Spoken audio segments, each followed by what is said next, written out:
Hi and welcome to Sam's Garage, and today we have got another guest episode for you. I was invited down to Brighton to meet this wonderful individual called Paul, who has what I would call a very bizarre collection of cars, but he was an absolute gentleman. I thoroughly enjoyed my afternoon with him, and I can't wait to introduce you to him. Swagger down the street with your red lips and funky beat. You better hold your head up to the sky. I'm gonna roll with you till the day I die.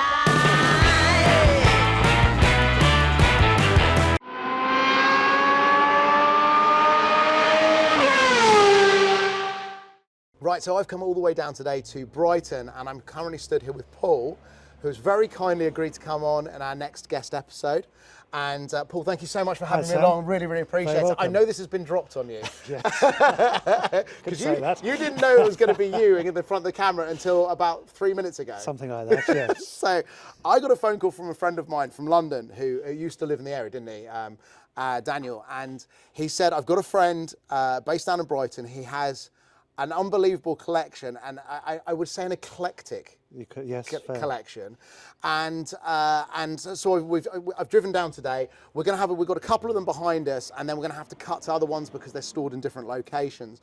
But I wanted to come along and sort of meet you and ask kind of how you've built this collection of cars. Okay. Now, first of all, how many cars have you got? I've got a dozen. You've got a dozen? Yep. So a nice even round number. dozen. You had a baker's dozen up until recently, didn't you? So you've got a dozen cars, and obviously when people say they've got like 8, 10, 12 cars, some of them are just the family cars and the normal road-going cars. The cars that you've got that are what we would call the toys and the real collection, yes, and certainly the vintage cars. Take me through them. So here at the back here, we've got a car that I had to look up because I wasn't particularly familiar with this. It's not a kit car, is it? No, it's manufactured by a firm called Barkley, who were originally caravan manufacturers back in the 50s. Right. And when the market for microcars sprang up at the end of the 50s, early 60s, they decided to branch out and build these microcars. Now, if memory serves me correctly, you told me you built this with your dad when you were a teenager. I rebuilt it with my dad. A friend in the village gave it to me. He'd had it when he was younger. He was sort of 20 years or so older than me. Yeah. He gave it to me as a rotting wreck, and a couple of school friends and I pushed it the mile or so from his house to mine under cover of darkness, because obviously it had no road tax or anything. Right. So we pushed it under cover of darkness one I may night. have done something like that similar recently. And my dad and I then made up a sort of temporary structure to house it for me to work in. Yeah. And I took it completely apart, took all the body panels off. Our local vicar donated his twin tub washing machine case, which my dad used to fashion chassis members for it. It's still got a tag inside with the washing machine casing details. Really? That's incredible. So we welded it up from the washing machine case and then rebuilt it all. So this one was donated to you? Yes. And you've had it for how many years now? Do you remember the year that you got it? It would be 1981. 1981. Well, that's easy because I was born in 81, oh, right. So that's 43 years ago. So I can give you that one quite easily. So okay, so we've got the Berkeley here, and this uses I think you said this had a 1270. No, this is not the 1275. This is the little one. This is a 328cc twin two-stroke motorbike engine. Which motorbike company? Excelsior. Which runs on 16:1 mix, so it's a bit smoky when you fire it up. Is that a bit like a two-stroke? It is two-stroke. It is a two-stroke. Sorry, yeah. I'm not particularly familiar with two-stroke engines, but when you said the 16:1 mix, I was like, I'm fairly sure that's what you do when you've got a brush cutter. That's it, but you wouldn't know, with modern engines, you wouldn't have that sort of mix. It'd be much leaner. Yes, of course. This is up and running and all in one piece? It's all in one piece, fully restored. I had it resprayed about 15 years ago. Yeah. It hasn't actually been used. I've occasionally fired it up, but it hasn't actually been used for about 10 years. Okay. Because it normally sits on top of another car and is very difficult to get out because, as you may or may not have noticed, it's only got 3 wheels. Yes. So I've got conventional ramps here, which are intended for normal 4-wheeled cars, so I have to pick the back up to bring it out or put planks underneath. Yeah, one party trick I used to have with this is I could drive it into a parking space frontwards, then hop out and pick the back up and lift the back into the space. It's that light. Yes. Now, I've got kit cars. Anybody who's watching the channel will know that I've got kit cars. I'm used to them being light, but not that light. That's quite exceptional. And is it quick? No. It's not. It is not quick. Is like the traditional, the micro cars, It's called a T60, and in theory the number represented the miles per hour maximum speed. So in theory it would do 60, but that would be unlikely, I think. Downhill, wind behind you, all the rest of it, yes. Fingers crossed and all the rest of it. What's the sort of top speed you've ever had out of it? I have had it up to 60. But, you have had it up to 60? It would be downhill. But I used to live in Essex. I used to be a marshal up at Snetterton racetrack. Right. And so I'd often take this up to Snetterton at the weekend with a friend and a girlfriend sitting in the back as well. And doing that sort of distance, heavily loaded, occasionally if you pushed it too much, the engine would seize. So you'd have to throw the clutch, pull over to the side, let the engine cool down again, let the pistons unstick themselves, and then resume your journey. That used to happen quite often. It's funny you say that, because when somebody says engine seize to me, that's game over. No. But this would actually heat up to the point that it would seize. You'd take 5 to have a sandwich and a coffee, exactly. and you could turn and it the on pistons again. would shrink again, and you fire up again. That's incredible. Right, so we've talked about the Berkeley, which is a lovely little car. We're going to get lots of nice little shots of it, and I'm going to go around it. And it's very unusual because there's not many of these, are there? I don't know how many. There aren't many. I've got 2 others myself. You've got 2 more. 2 more. I've got a 4-wheeler and another 3-wheeler. You know, in the preamble that we did before we turned the cameras on, you did forget to mention that there was 2 more. so this live, well, I say live on camera, but on the camera now, I'm just finding out that there's 3 in your collection. But the other 2 are restoration projects. One of them I've had almost as long as this, and I never got around to redoing it. The second one I would hope to perhaps rebuild over the next 2 or 3 years with my son. Right, okay.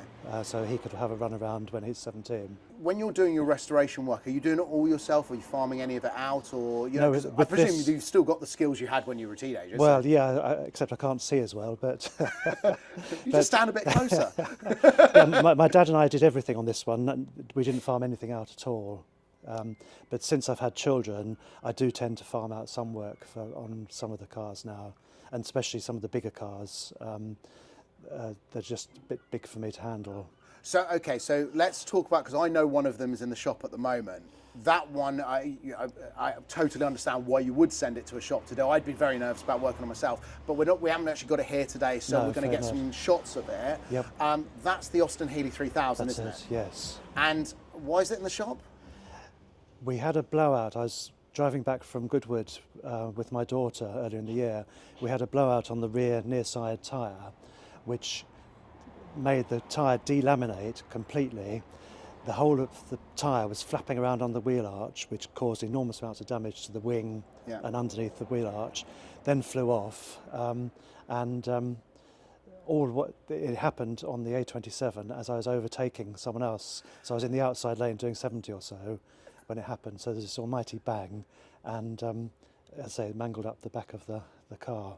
But and obviously, both of you are absolutely fine and safe. Managed to keep you managed to control keep of it the car. straight and off the Yes, road. yeah. So that's obviously. Yeah, to be fair, I think the person I was overtaking was more aware of what was going on than I was, because he could presumably see this thing flailing out. So he hit the brakes, enabled me to pull straight over onto the side of the road, then I ended up having to crawl underneath it and change it by the roadside. Oh, so you changed it and then drove it back? Yes, yeah. The policeman saw what had happened and was coming the other way, so he did a quick U-E at the next chance he could, and came and pulled up behind me, and he was very good. He just offered protection. He said he couldn't help, but he just protected me because I had the car jacked up. There was no hard shoulder on that part of the A27, so he just gave me cover while I put the spare wheel on. Wow. So as I said, fortunately, both safe and sound. Yes, yep. The car wasn't too badly damaged, I hope. No, it's a few £1,000s worth of repair, which is covered by the insurance. So that's the Austin Healey. So we've talked about 3 Berkeleys, the Austin Healey, which is a beautiful car and seem to be just going up and up in value. And every time I see one, I just think they're so stunning. It's interesting that Jerry Coker, who designed the Sprite and the Big Heeley, didn't design any other cars. I don't know whether you know that. But, No, I didn't know that. He just designed, as I say, the Sprite and the Big Heeley, and that was it. What, did two designs and then went off and became I a don't chef know or what, I something? don't know what else he did, or what he went on to do, but he didn't do any other cars as far as I'm aware. I need to look him up and then find out what he did with his career. So, okay, so let's move on to the next one here. So Yes. this is your Sprite. Yes. And again, how long have you had this?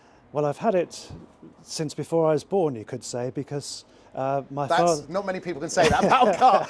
So I'm interested to hear this story. My father bought it when he was young, free and single at the end of 1961, before he'd even met my mum. He then, my mum's friends said, "Oh, you're only going out with Dennis, my father, for the sports car." But little did she realise that 60 years later, she'd still have the same sports car. He'd still have the same sports car. That's a really lovely story. So this was, it was always destined to be yours at some point. It was, effectively. I first travelled in it when I was 6 days old, when I was brought home from hospital, in the back seat. I'm told my dad put the hardtop on, which is up above us in the garage, Very and considerate of him. left the engine running for about half an hour to get it roasting hot inside before I was allowed to be transferred into it. I mean, for any young people watching this, it must seem. As I said, I'm going to take some shots. We're going to roll this out in a minute onto the Yes. drive, but it must seem insane that there used to be bassinets on the back seats of Minis and Morrises and and MGs and things like that. Well, And my Big Heeley, they actually did a special adaptation for the gearbox top cover in the front, so you could actually put a baby in the front between the two front seats. this is like an early version of Isofix. I've actually seen the little seats, so you could have a small child or a baby in the front. I can't imagine how dangerous that would be, because no straps, nothing at all. It's insane. It's absolutely insane. But that's what they did at the time. So, Yes. but I'm glad that they've improved on that design these days. So this one you've had forever. Well, I got it when my dad passed away. Right, okay. So, But this was effectively our family car, so I used to sit in the back, my mum and dad were in the front, and we toured all over Britain. You noticed the towing hitch on the back with a caravan on the back. not only did I notice the towing hitch on the back, I also noticed that the towing hitch is on the bumper. No, there's a lot of reinforcing. My dad fitted it all himself. There's a lot of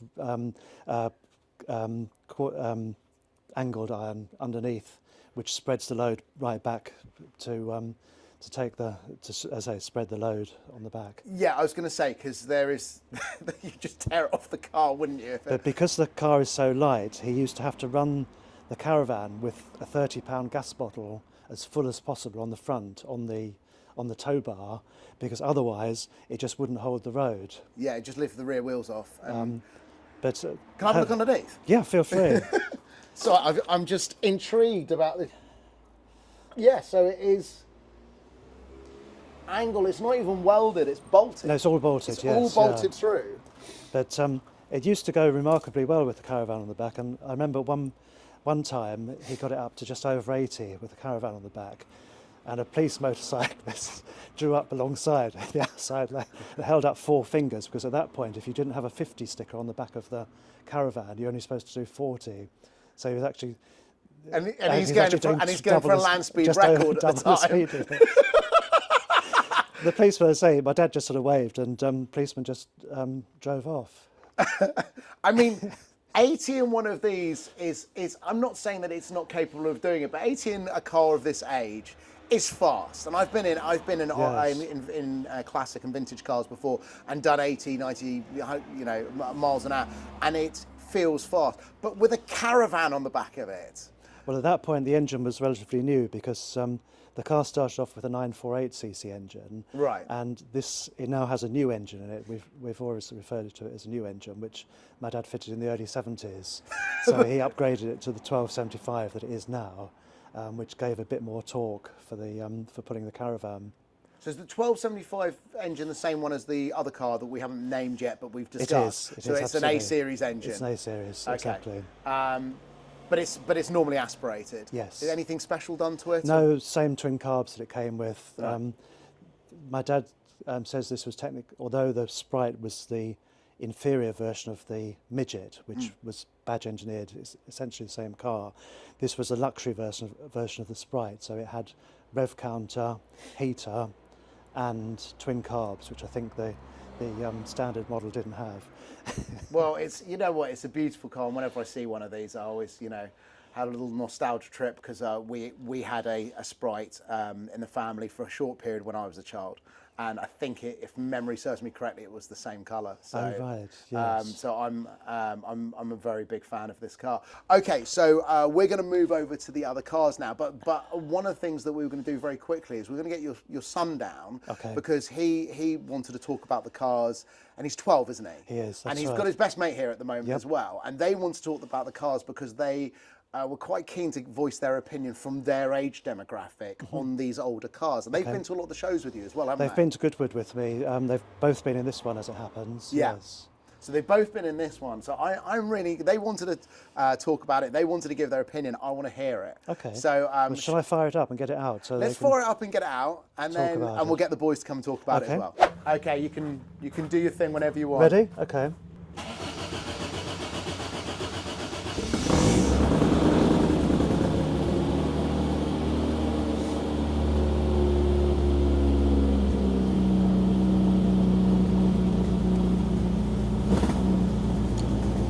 Okay, so the clutch is seized because it's hasn't been run for several weeks. Right.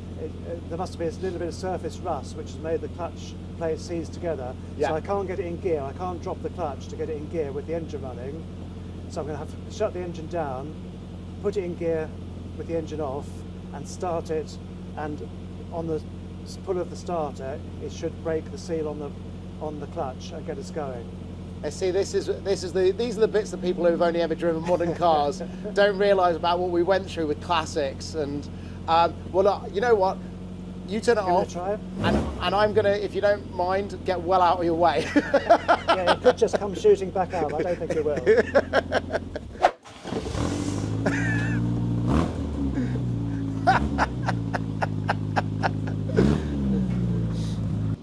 Just look at that car. It's simple, it's elegant, it's timeless. And I particularly love the fact that it has no external door handles. I personally would have probably upgraded to wire wheels, but that just comes down to taste at the end of the day. But what was fascinating next was Paul explaining how his dad used to prepare the vehicle for taking it on the continent. So for long distance journeys in this country, and when my dad took it onto the continent, to try to eliminate the risk of breaking down catastrophically by the roadside, he doubled up some of the equipment under the bonnet. So, for example, it's got 2 coils and it's got 2 SU fuel pumps, because the SU fuel pumps are notoriously unreliable. The points on them often fail. So he put 2 with interconnecting pipes and a switch on the dashboard. So if one pump failed, he could switch through to the reserve pump to keep the engine going. Genius, absolute genius. So let's have a look at here. So So you see the rig up there. that is just fantastic. So guys, you wanted to come and put in your 10 cents with regards to the classic car. So Paul's your dad. Yeah. And Zach, you're his best mate, yeah? Yeah. And so you've been to Goodwood Festival, you've been to other exhibitions and festivals in these classic cars since you were like really little kids, haven't you? This is not your generation, it's not even my generation of cars, but it's definitely not your generation of cars. So what's your thoughts on vintage and classic cars? Like, do you like them? Yeah, a lot. Yeah, I like. They're much better shape than newer fashion cars. You know, that's really interesting to hear you say, because I think most people think that young people will think of like the favourite cars to be the Ferraris and the Lamborghinis and the Teslas and these like sleek modern, but you like these old shapes. Yeah, Yeah. because also like I'd say they're more reliable than cars today. Sometimes even. You can have them for like 10, 15 years. You know what? I'm with you. I'm absolutely with you. I'm laughing because it's so interesting to hear a young person say it. You're right. This car is going to be, is being driven around 60 odd years after it was made, and I'm guessing the Tesla won't be. That's a very, very astute observation, and I'm sorry I wasn't laughing at you. I was laughing with you. I think it's brilliant that you at your age have picked up on something like that and gone, yeah, this thing's still driving around. It's reliable and it's being used. So you like the shape of these? There's a few other cars in the collection. What do you think of the Berkeley? I think it's even nicer shape than this one. It's a nicer shape. It has got a very sort of like. I think I agree. It's got a very nice 60s look. The lights are there's that E-type sort of look to it, the Jaguar E-type Yeah, sort of looks look. like a Jaguar. Yeah, and there's a bit of Lola in there and stuff like that. But it's really nice to hear that the young generation's coming through and still love vintage cars. Are you guys keen to learn to work with your own hands? Yes. Yeah. You are. That's really wonderfully reassuring to hear. Just a very quick one. Is there a classic car? If you were, I know you're 12 at the moment, but when you're 17, 20, etc., into your 20s, is there a classic car that you've seen at shows that you guys go, if I had the money, I'd want that? Ford Thunderbird. Ford Thunderbird. Very interesting that you say that, because I know why you've said it. What about you? Me, it could be a little bit out of my price range, but Aston Martin DB5. I mean, these are both really, really good answers. And I don't think I need much of an explanation as to why. I know why yours is, and I know your dad's also, Zach, your dad's a fan of the DB5 as well, isn't he? Yeah. I can't imagine there's many people out there that aren't a fan. Yeah. It's a beautiful car. It's a stunning car. It's very, very iconic. And it's James Bond's car, isn't it? Yeah. All right. Thanks, guys. Really appreciate it. Thank you. So there you go. The next generation of classic car enthusiasts coming through. I'm very, very proud. So I suppose we should really get onto the car that you probably came here to see. It's definitely the car I drove all the way to Brighton for. So let's move on to the Supercharged Morris Minor. So we're now over in the other garage, and this is probably the main reason I came down to see you. And what everyone can see immediately is a Morris Minor, but it's not just any Morris Minor, and that's why I was so excited to come all this way. Can you take me through what this is?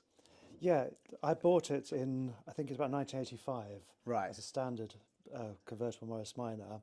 And then a few years later, I bought a reconditioned MG midget engine, in which I put in 1275 engine. And that was my main car. I did have the Barkley, but I wasn't using that at the time. So this became my main car when I was a student. Yeah. And as I used to drive it around all over the place, including onto the continent as well, I decided to upgrade the engine to the 1275 midget engine. Yeah. And then But that wasn't enough. that wasn't enough. So after not using it for quite a few years, as children came along and I used a modern family car, I managed to pick up an original 1960s Shorrock's Supercharger about 20 years ago, which was sitting in a cupboard in my hall. And I found a chap who volunteered to fit it for me literally a couple of years ago. So this is a supercharged Morris Minor. So it's a supercharged Morris Minor with a enlarged 1275 midget engine in it. I think you told me before, you said it was bored out 1275 to 1380. Yes, that's it. 1380. Yes. So, which I seem to remember was a fairly That's popular. pretty much the maximum size you can bore the A-series engine out Yeah. to. So it's got a fast road cam in it, which it had when I used to use it, just without the supercharger. But as well as doing that, obviously I upgraded the brakes and suspension to compensate for the extra power from it. So yeah. it doesn't pull up like a modern car, but it pulls up much better than a standard Morris Minor. So the 1275, because I used to have a 1275 in one of my Yes. Minis, and it was a great engine, and I think the Mini was a little bit lighter than this. Yes, Probably yeah, not a definitely. huge Yeah, amount no, you're lighter, but right, maybe yes. 100 kilos or something. Yes. And that went well, just normally aspirated. Yes. Did you have any idea what sort of power this is kicking out? No, I don't, but it is a bit lively. I presume you can spin up the front wheels and things like that. The back wheels, rear wheels. Of course it is. Of Yes, course it is. yes. Yeah, I forget. So Yes. yeah, so the rear wheels on this, you can spin it up quite easily. Yes. And top speed, have you tried? I don't know. I don't think the speeder speed goes high enough. I think it stops at 90. Have you had it to there? Oh yes. Yeah. I used even before the supercharger. I used to drive it quite hard at times. And at one point, I was working in South Wales in Cardiff. I rented a house the opposite side of Caerphilly Mountain from where I was working in Cardiff, and I used to take it pretty much flat out over Caerphilly Mountain and through the little lanes back to my house. And when I got home, the brakes would be smoking, the drums would be smoking. So you've upgraded this now. Is this still on drums? It's still on drums, but they're ridey drums, so they're bigger, so they've Right, got okay. more grip. And the riding was heavier as well, wasn't it? Considerably heavier. Yeah, so it was used. They were big enough for Yes. taking that sort of weight. So what was kind of involved with the supercharger? I'm actually just going to have a look in here as well. Okay, so here's your inlet manifold, and obviously your air filter at the back, and the supercharger. What type of supercharger is this? That's a Shorrock supercharger. And I'm going to have to look up how that works on the inside. But is that? It's what they used to use for BMC A-series engines back in the 60s. So it's not the conventional two sort of like gears winding together like that. There are two different types, and I can't remember the details, I'm afraid, of superchargers. Someone like Carol Vorderman is an expert on them. I remember her talking about it on television once. But You know what? I think I've seen that clip as well, where everyone was kind of stunned that she knew like superchargers in. But you need to ask her. I can't remember. I'm sorry. I'll see if I can get her on the channel. So this is So you've got your pulley wheel running down, and then you've got a tensioner. Yes. And then going off the front of the crank. Yeah, I had to get I think when I got the supercharger, I got the extra pulley wheel with it, but we had to rig up a tensioner. We manufactured that ourselves. Yeah. And we had to rig up the air filter there because normally the carb or carbs would sit here. Of course, everything's pushed over and upwards, so we've rigged up that inlet filter there for the single, much larger carb, which is what you have to run for the supercharger. I mean, and this is extraordinary. I mean, I'd never heard. I've heard of turbocharged and supercharged A-series engines. I'd never heard of anybody doing it in a Morris Minor. And it's amazing how at home it looks. Yeah, it does. It didn't seem like that when we were trying to get it all in there, but now it is there.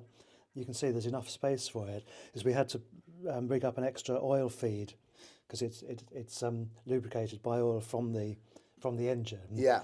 I'd already got a oil pressure gauge as a precautionary measure in the cockpit. This is just so cool. When was the last time you drove it?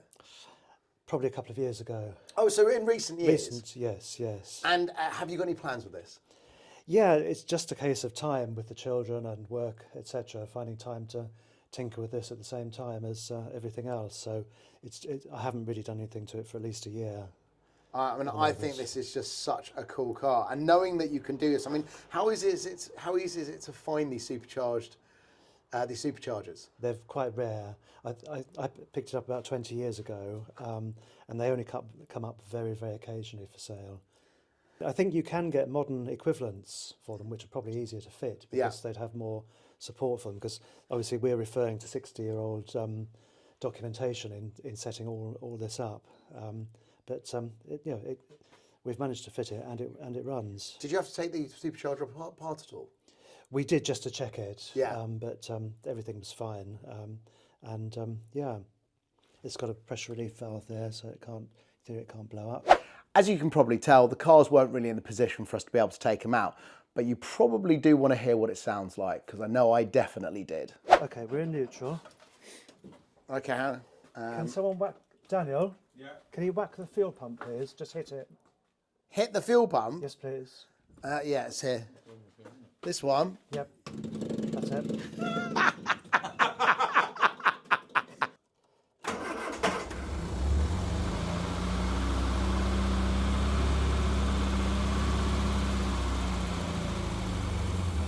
That sounds incredible.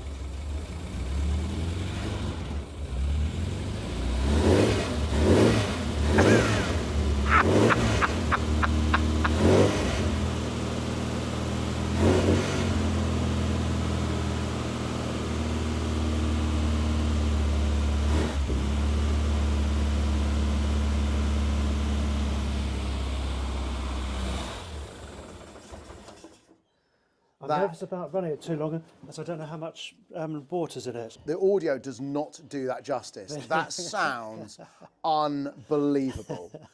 And yeah, I am just absolutely blown away. And yeah, what an incredible car. And I love how stock it looks from the outside. There's like nothing to tell you that thing's... That's how I wanted it. There's nothing to give it away to any boy racers. No one was going to try and challenge me. Yeah, you don't really need it, do you? People giving you grief on the roads. Well, I think this car is absolutely incredible. It's just, what a cool car. And I hope one of your kids takes it off you and has a lot of fun with it, because it absolutely deserves it. So, I mean, Paul, I'm blown away, and I am absolutely over the moon. You've had me over today to talk about your car collection. I know we haven't been able to see all of them, but we've seen 3 of them in the flesh, I suppose including the Tesla as well. 4, but thank you so much for taking me through your collection. It is, I don't mean this in a rude way, it's bonkers. It's a bonkers collection of a dozen cars, and I am very, very jealous, and I'm over the moon to have been brought down. And thank you to Daniel, who is over here out of shot at the moment, who very kindly made this all happen for me and got us together. And thank you so much. And please stay in touch and let me know how your project's going, because I would love to. We haven't had a chance to go out in any of them today, but I want to go out in this one. Okay. That's if you can bring me back, I'll drive 100 miles back down here to come out in this, because this looks so much fun. Okay, good stuff. Thank you Good to very see you. much. Thank Cheers. you.